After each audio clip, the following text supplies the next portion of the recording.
Welcome to the Alliance for Women Empowerment panel discussion. I'm just going to take you through the rationale of what the discussion is going to be about, but I'm definitely not going to be the one speaking mostly about the experiences and sharing of the global south. However, without wasting any more time, allow me to just take you through the background of what we expect for this discussion.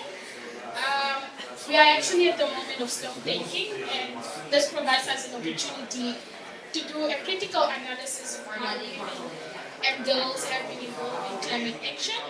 And of course, we will not shy away in recognizing that women and girls have been disproportionately affected by climate change, both directly and indirectly.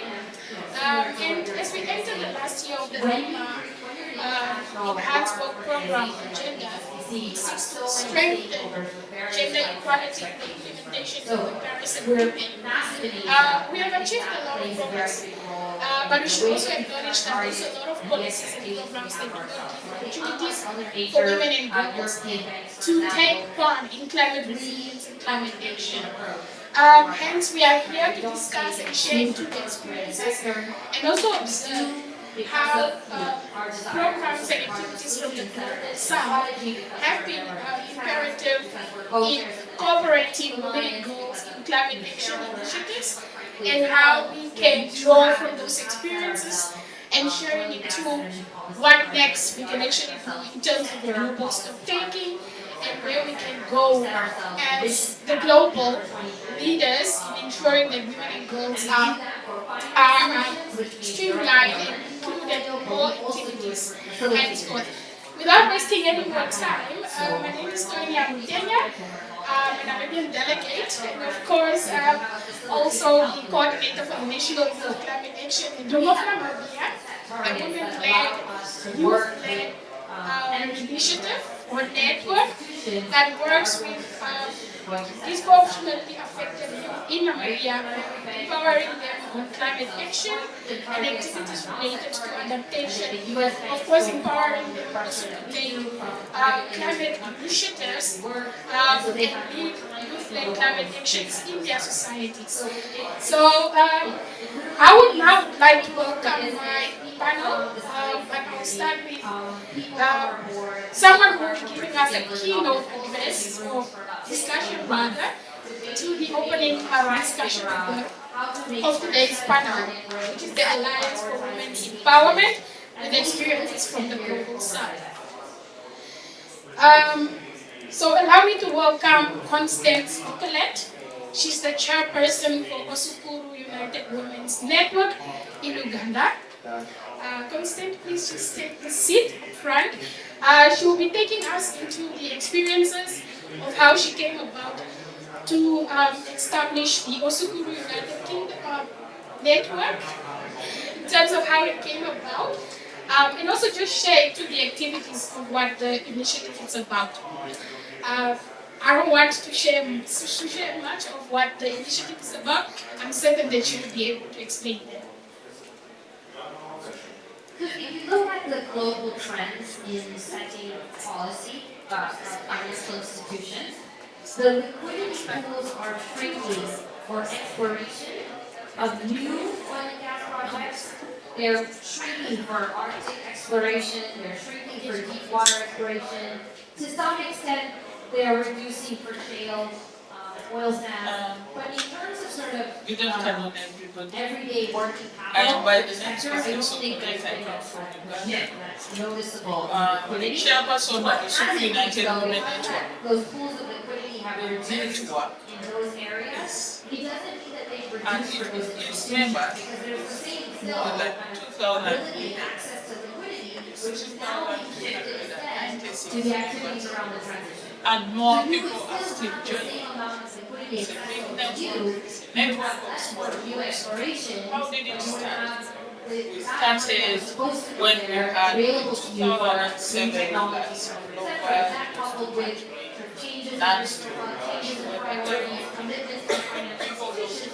people lost everything. We had nothing left in the homes. Even me myself, my home was washed away. So we had to go to the neighbor's house, we had to work together, sit together, discuss together, and we came up with a solution. And as we started, I was a VHT. A VHT is called a village health team. What do? They work on first aid in the community. Anything bad that goes wrong, they report. We report issues concerning health. So that time we had to go to the sub-county because everybody was going to the sub-county because the lower levels, homes were washed. So everybody had to look for where to stay. And that time things were bad. We could do it. Keep ourselves and just sit and wait. When we went, we talked to them and we taught them how to live. Because sickness was there. You find a lot of dead small children was there. Domestic violence was there. Men and women even fighting. Pregnancies. Children were not going to school. Everything. All those bad things happened. Then I stood up. I was 45 years old. By then I was still energetic.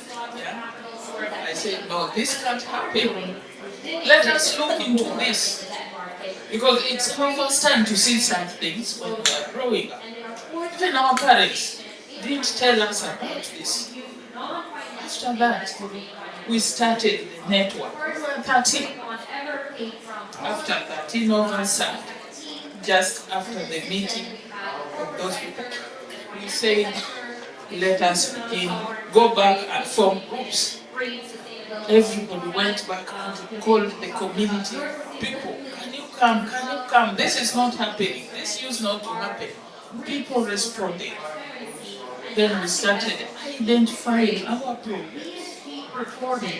What is that problem that is bringing all this? We are now suffering. Because of who? Because of us. We didn't know what was happening. That immediately, from there we said, let us plant trees. We went around, we started planting trees. Get the tree that you get, don't cut.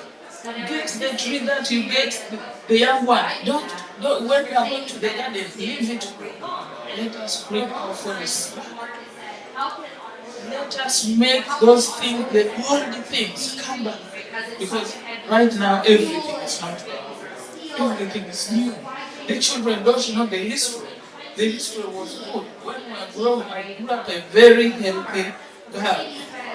Tall and big, with all the energy. But now the food that we eat is not giving us all the energy. The child is, malaria comes, the child dies. So it was terrible that time. And after that we started moving home to home, village to village. And people accepted. We went to the sub-county, to the local government. We started saying, no, this is no. Can you please give us seeds? They started distributing the foods. We said, no, we don't want food. We have the land. Give us the seeds. Because the seeds, everything was off. They brought us the seeds. We started the plan. We started the new life. There, the women came up. We had everything moving on well. And the men were against what we were doing. They were now against me. And they were saying, that woman is spoiling our women. What should we do to her? Then they took me to the sub-county. I said, no, I'm not spoiling. It's them who want us to be under them.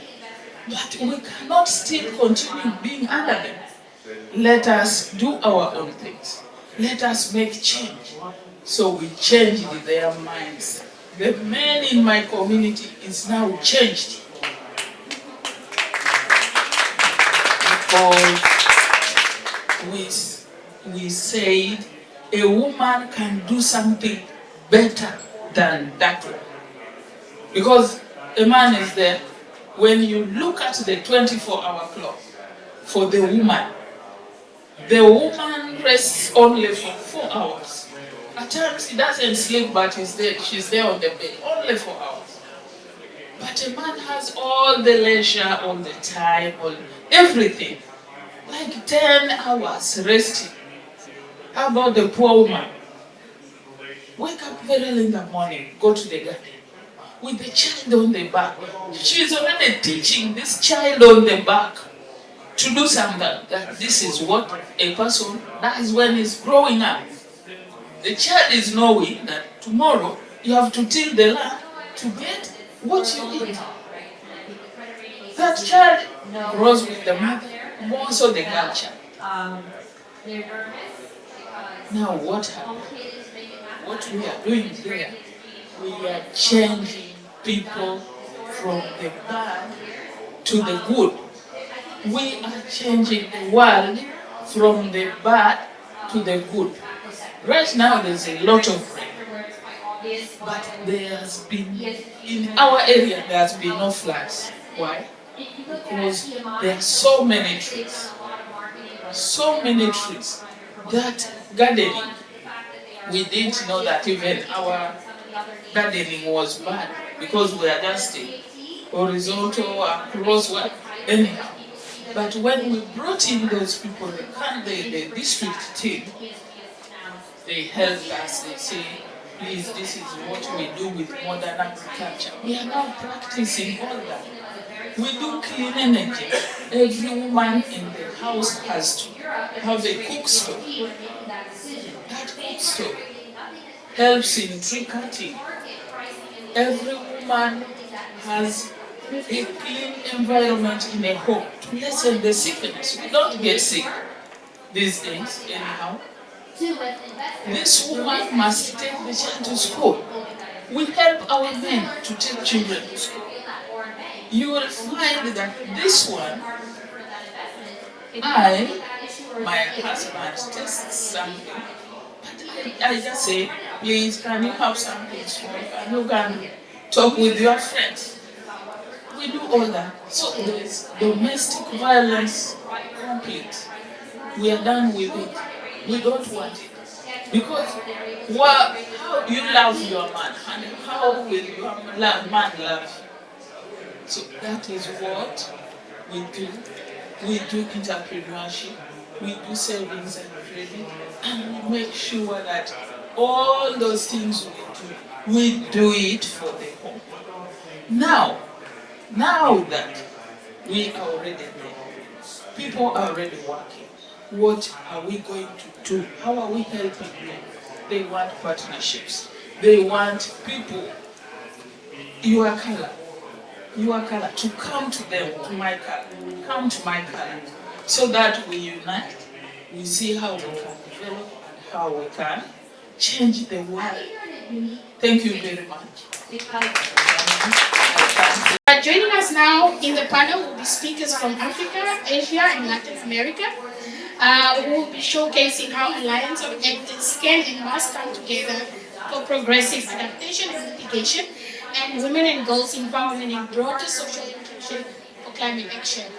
They will also highlight how partnerships can pool and coordinate effective finance to reduce emissions and for adaptation action, while also advancing the essential enablers for shifting behaviors on climate change and gender equity.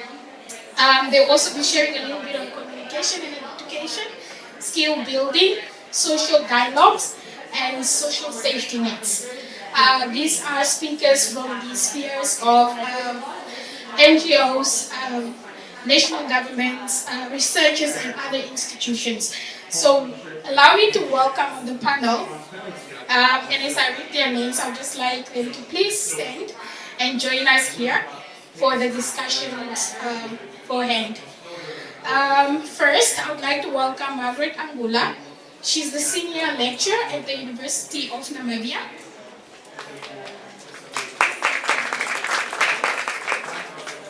And then I would like to welcome Loya Tao.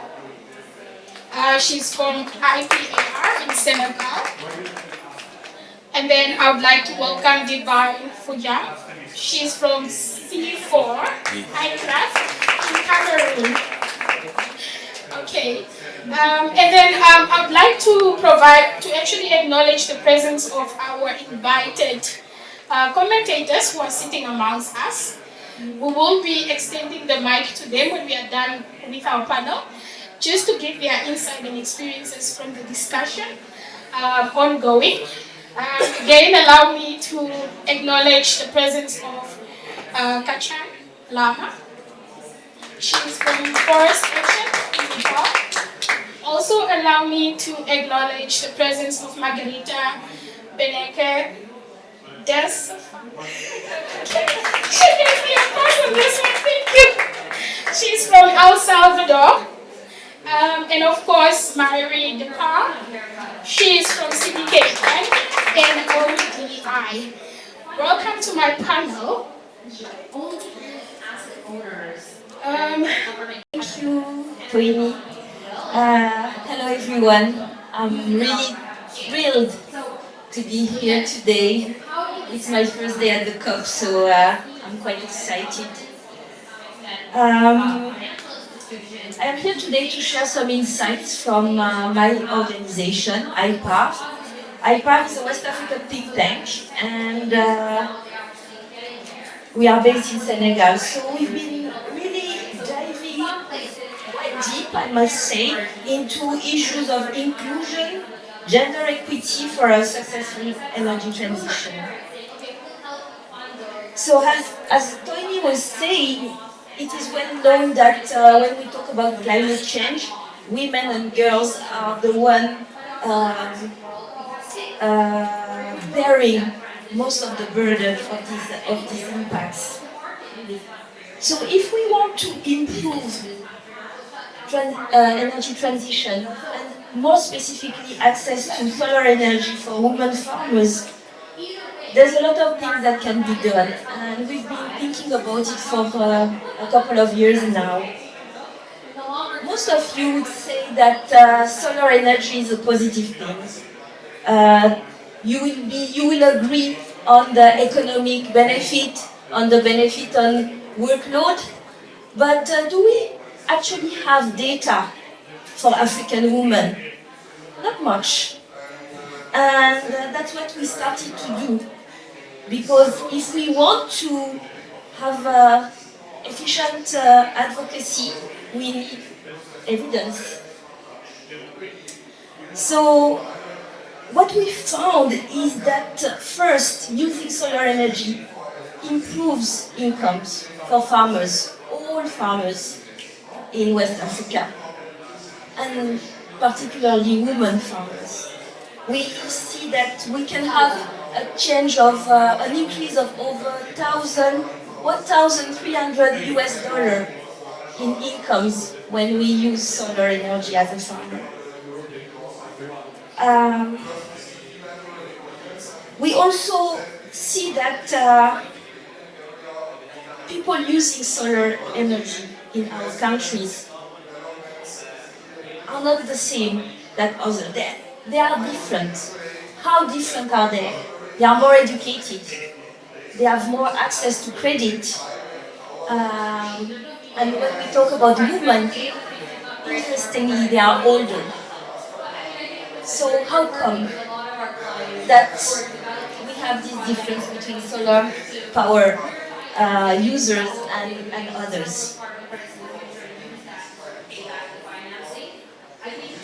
We would also agree that if we have more income, we have more power to decide within our own household, usually. So if we talk about women empowerment, then we should also talk about women economical empowerment. There's a strong link there. And in our study, what we found is that there were two main constraints: access to technology and access to credit to buy this technology.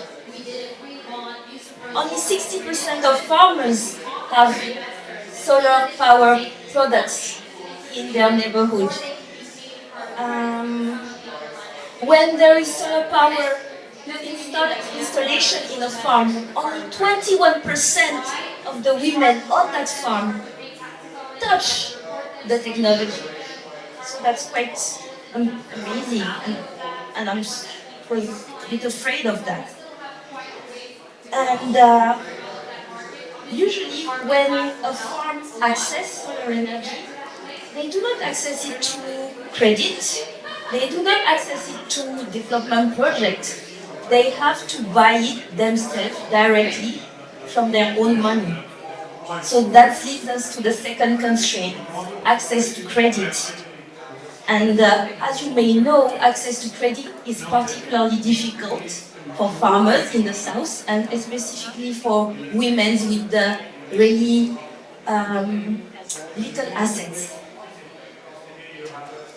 So how can we do that? Only by alliance. First, Women's Alliance. A woman alone can do only so much, but women together within women's group, women's association, get a power to negotiate, have bigger assets, and then they can access credit. And Constance is a great example of the power of women getting together.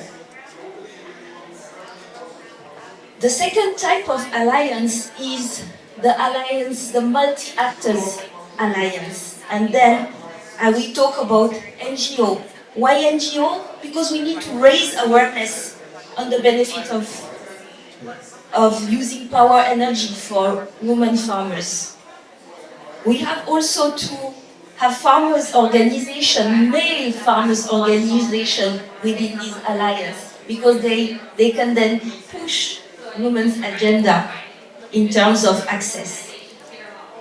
We also need extension agency when we talk about technology and farming technology, because there's this idea of women not able to use technology, and this has to be changed.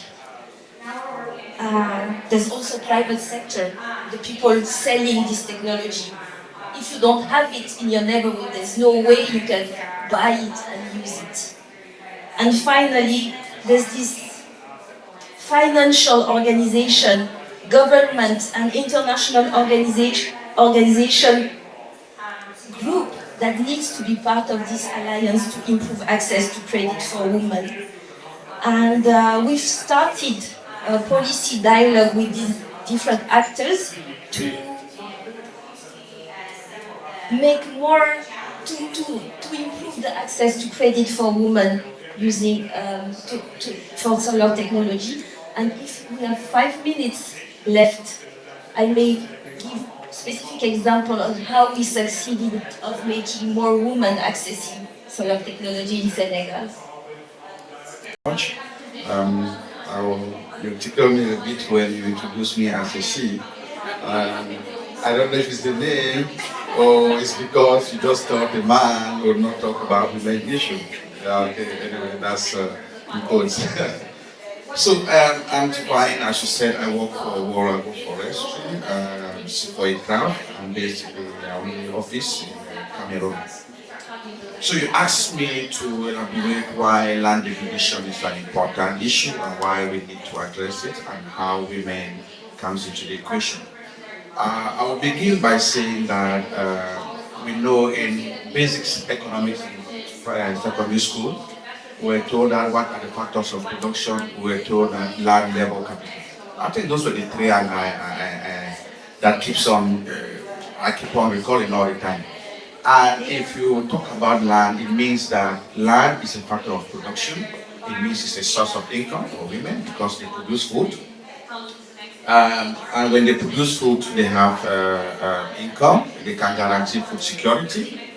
But when you look at the land degradation neutrality targets in Cameroon, we are pushing for three things. Land cover. We are pushing for soil fertility. We are talking about soil organic carbon. But the question we have most of the time is that when we talk about land degradation, people look at tree cover. And when people look at the tree cover, they just want to plant trees. And when we are in a context where a tree in our context symbolizes ownership. And when you talk about tree planting all the time, women don't have the mind to plant trees. And somebody talked about access to extension. And when restoration programs come in, what do? They come in most of the time, they ask for the head of the family. And with the head of the family, it is the male. And what do they want to do? They want to plant trees. But we know that these rural economies, as Constance elaborated, women are the labor force behind food production, especially when it comes to producing cereals, legumes, vegetables. The ladies are the ones who are behind it. So we will ask the question, when we talk about land restoration or land degradation, do we really take into consideration the concern of these women? If we don't take into consideration the fact that soil fertility is actually reducing, soil organic carbon is reducing, because without the soil organic carbon, you cannot apply fertilizer and it works. Then we concentrate on other aspects of land degradation without taking into consideration the priority of the ladies. Even when we want to plant trees most of the time, we do not consider that there are certain species that would be of interest to the ladies. Men have their priority crops, women have their priority crops. So you ask why ladies are important. It's important to know because they have to be part of that process of generating income within the economy. They have to fight for survival. They have to guarantee food security by producing the food they are producing. So the question is, what do we do then? What we do actually is we form this women's group that we train them on different aspects of restoration, which may include the tree planting that we are talking about, but it may go beyond, because sometimes just sustainable management of forests constitutes itself restoration. When they are planting trees, or when they don't go to cut the trees that they need for energy, that is, they are reconstituting the biodiversity and the ecosystem of the forest. And sometimes when we introduce them to these new technologies like improved cooking stove, what do? They don't go to the forest to cut the trees, and that reduces the quantity of emissions that comes from them using firewood, or the quantity of firewood that they use. So we have these women groups. There are mega groups, at the level of national level, but most of the time, the activities we do, we concentrate on the women at the rural level, forming women groups and trying to push them to adopt technologies that will help them restore their land for food production and income. Thank you. Thank you, Tony. First of all, I would like to thank the organizers for this event, especially Ms. Constance. Your story was truly amazing and inspiring. Thank you for that. Yes, I am a lecturer. I'm an environmental geographer who started doing research on gender when we wanted to understand the linkages between climate change and gender. So when it comes to knowledge brokering, is something that I've been doing since 2019, because we've been generating a lot of knowledge. I've been part of a multi-institutional interdisciplinary research where we generated technical and interdisciplinary research. And we put it on policy briefs, thinking that everyone will understand it and we will publish in our journals.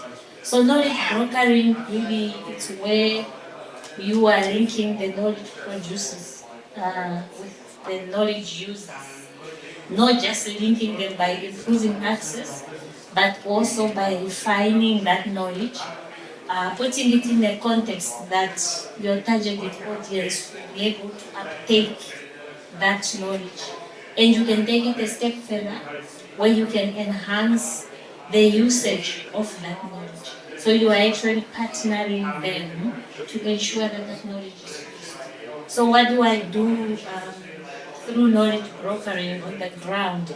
So I actually do knowledge brokering at all levels, from parliament to government officials, and I'm even planning to do it with fellow academics, although I won't call it capacity building, they won't like me. Yeah, I have to do it also with academics as well. But at local level, what we do is we take this knowledge, climate change knowledge, if I have to be specific, the 1.5 and 2.0 global warming, what it meant for Namibia. That's where we started. We just, first of all, we respected our local men and women and the youth, that they are not like they are not uneducated, they can't comprehend things. So we took this knowledge that every citizen of this world needs to understand about global warming, not only how vulnerable they are and what are the impacts, but they need to understand that. So we translated this science into the knowledge products, even in the languages that the men and women could understand.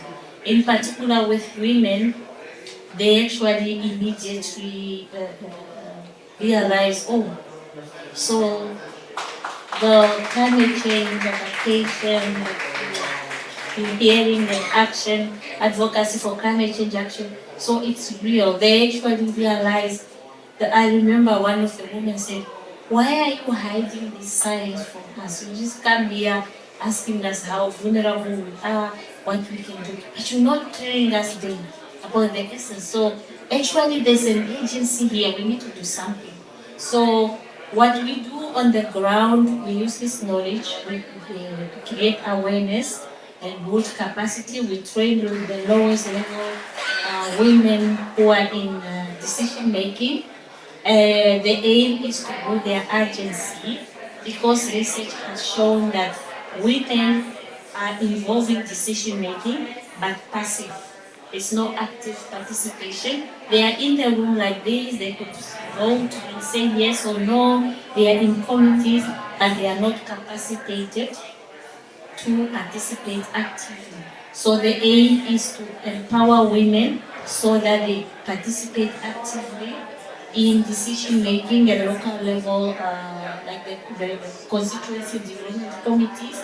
And we went even further to ask them to identify the needs with regard to livelihood diversification, when they have chosen value addition to some of the natural products that they were selling, like the marula oil that they were producing, that they needed some mechanized machines to accelerate the processing. And if I have to give this one last one as an example for one of the women from Modiva constituency.